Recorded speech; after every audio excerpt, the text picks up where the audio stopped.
Вот на этом нашем озере даже стерхи бывают. Да, прилетают к нам. Академия наук Республики Саха совместно с Ботаническим садом и с Институтом биологических проблем крилитозоны решила реализовать один очень серьезный проект, который позволит нам сформировать что-то близкое к образцовому оформлению городской среды и ее благоустройства за счет озеленения. Добрый день! Я очень рада, что у нас сейчас состоится такая экскурсия, можно сказать, или даже экскурс. То посмотрим, что же у нас в ботаническом саду есть, растет и чем мы можем помочь городу. Сегодня у нас уже начало июня, и поэтому многие древесные растения, мы будем говорить сегодня о древесных растениях и посмотрим немножечко и травянистые, которые цветут. Многие древесные растения у нас начинают цветение. Надо сказать, что основа озеленения любого города – это прежде всего древесные растения. То есть деревья, кустарники, которые мы можем высадить и которые будут хорошо себя чувствовать именно в городских условиях. И нам бы вот хотелось как раз показать, как же себя в культуре чувствуют вот эти деревья, как они цветут, как они растут и что можно сделать для того, чтобы облагородить внешний вид нашего города. Ну вот мы сейчас с вами находимся на участке древесно-кустарниковых культур. Здесь собраны и иноземные растения и местные виды. Местных видов 93 и примерно где-то 111 видов это инорайонников. И из этих инорайонников можно выбрать виды, которые будут также прекрасно себя чувствовать на наших улицах, как и местные виды. Из местных видов мы, конечно же, берем прежде всего древесные растения. Это сосна, ель, лиственница, береза, осина, тополь. Это те виды, которые достаточно хорошо приживаются и могут быть доминантами в любых посадках городских.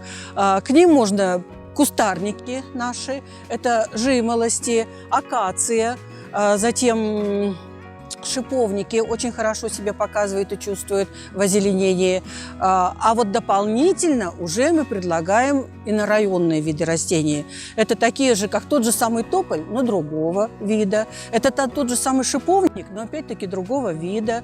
И вот эти виды тоже зарекомендовали себе как очень хорошие виды для посадок. Вот еще цветения нету. Когда она цветет, вот этот тополь, да, ну, конечно, люди говорят, ой, как это такими чудесными. И тут все у нас в этом снеге. Да, я помню. Это тополь берлинский. Очень красивое, очень хорошее растение. Растет долго, а самое главное, растет быстро. И более того, вот этот вот тополь, у нас есть еще и другие виды, очень хорош тем, что на наших заболоченных почвах высасывает воду, тем самым делая пригодной почву для других растений.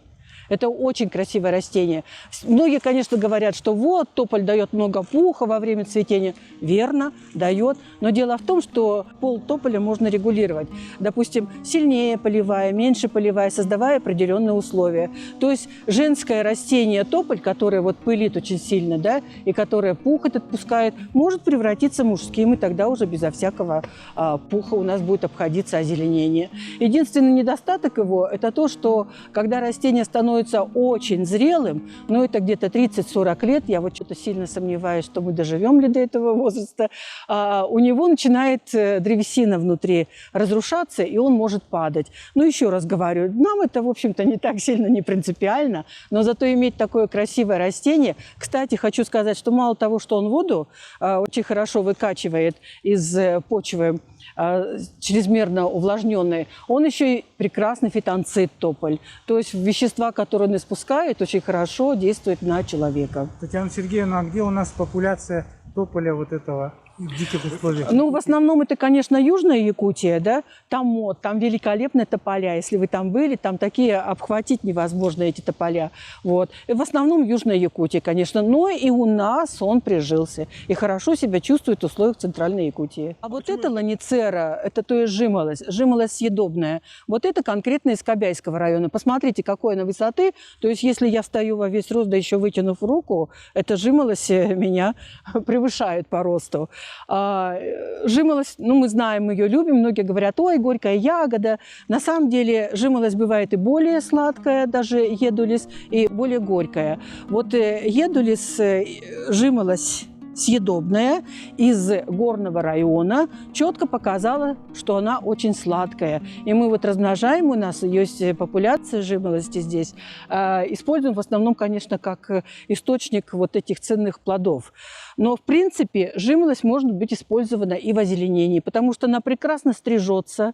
Эти растения очень старые, поэтому здесь много таких вот ветвей, которые следует убирать. А, в принципе, жимолость великолепно стрижется, можно ей придавать любую форму. И если за ней хорошо ухаживать, то можно получить, ну, я уж не говорю о том, что фигуру какую-то, ну, шарики, прямоугольники. Это можно спокойно получить из вот такого куста жимолости.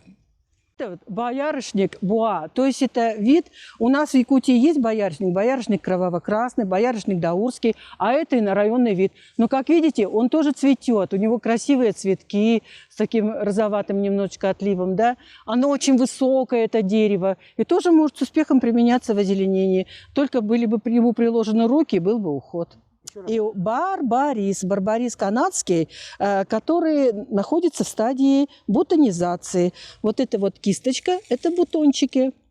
Они распустятся и будут красивые желтые цветки, а потом появятся красивые красные ягоды.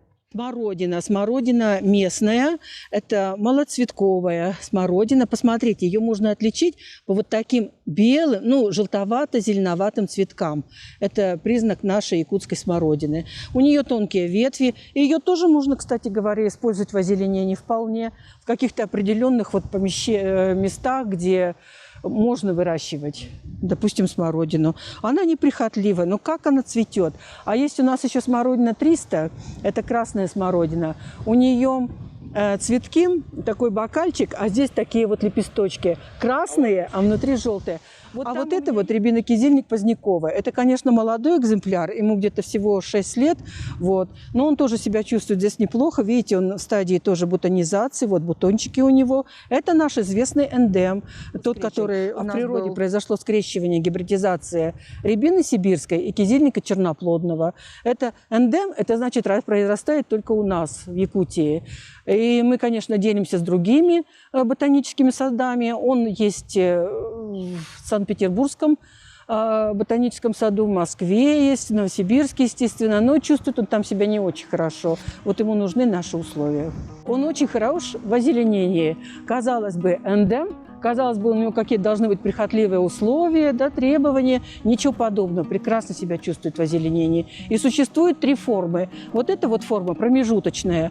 У нее листики такие, как типа рябины, а плоды, как у кизильника, да, и получается, что это вот такая промежуточная форма. Есть рябиновая форма, у нее листья, как у рябины, полностью как у рябины, и плоды такие же, да, а есть кизильниковая форма, она более похожа на кизильник, то есть листья у нее не вот такие перистые, а как у кизильника, вот такие округлые, овальные, яйцевидные, вот.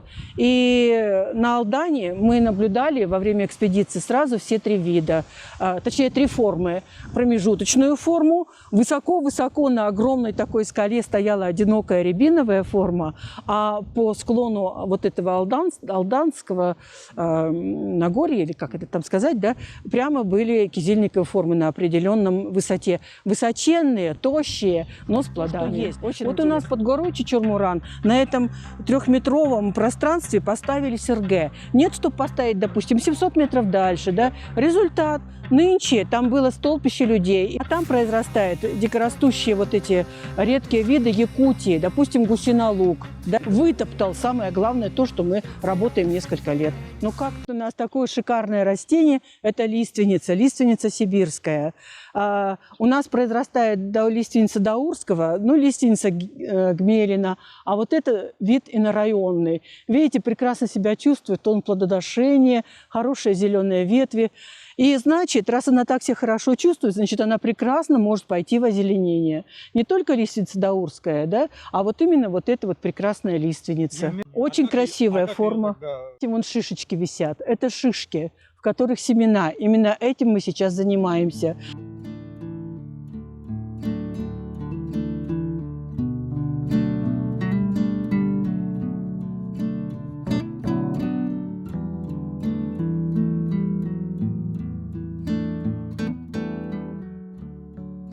растение, это районное растение, клен генала. Клены, представляете, какие везде в России растут. И вот у нас есть представитель, который тоже может у нас расти.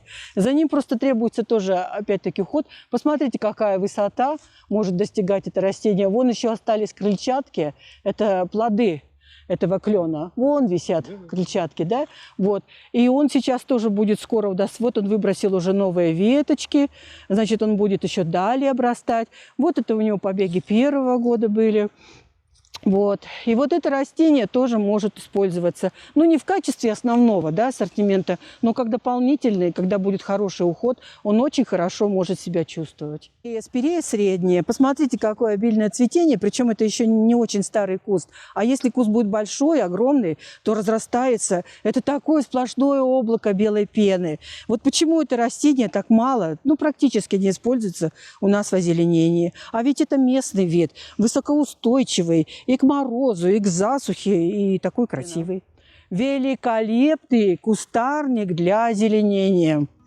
Прекрасный кустарник. Вот такие мелкие желтые цветочки у него. Вот эти желтые цветочки. Тонкие, такие золотисто-коричневые ветви, очень гибкие. Он бывает очень высоким, опять-таки. То есть можно даже создать целую стену. Вот этот, правда, колючая форма. Есть еще менее колючая форма. И у него потом появляются красные ягодки. Сахатилити. Рибас сахатилити. То есть это смородина тоже. Тоже вид боярышника. Это боярышник Королькова. Тоже хорошо себя чувствует. Высокое, красивое растение. Не нашей флоры. И тоже прекрасно может быть у нас применено в озеленении. И если мы с вами смотрели, тот боярышник у нас уже цвел, то этот еще только в бутонах. В рамках какого проекта вы проводите эти озеленительные работы? Это у нас государственный контракт. Называется он «Популяризация научных основ использования древесных и кустарниковых пород в целях культурно-просветительской, образовательной и экскурсионной деятельности», который был заключен по инициативе, можно сказать, да, с нашей Академией наук. Вот сегодня мы как раз приступили к первичной обработке этих участков, которые мы планируем под ландшафтное озеленение. Я уже говорила, что эти участки сложные. Сложные в том плане, что там уже сидят совершенно взрослые, огромные растения. И поэтому мы должны подготовить растения к тому, что они должны быть красивыми, может обрезать рост этих растений, значит, укоротить их. Но это, конечно, очень сложно будет сделать, особенно с елью. Хотя ель, в общем-то, хорошо стрижется, но здесь она настолько запущенная, что пока даже не придумали, как мы это сделаем, но мы обязательно это сделаем, укоротим, постараемся. Нам придется удалить, мы сделали перечетную ведомость, так называемую, где мы полностью прошлись по каждому дереву, каждое дерево посмотрели, выявили, какие у него есть особенности, стоит его сохранять или же стоит его удалять. Что выяснилось? Во-первых, растения очень заражены. Есть мучнистый червец, есть тля, есть даже щитовка. Поэтому такие растения, конечно, следует либо лечить, либо удалять, если они сильно заражены.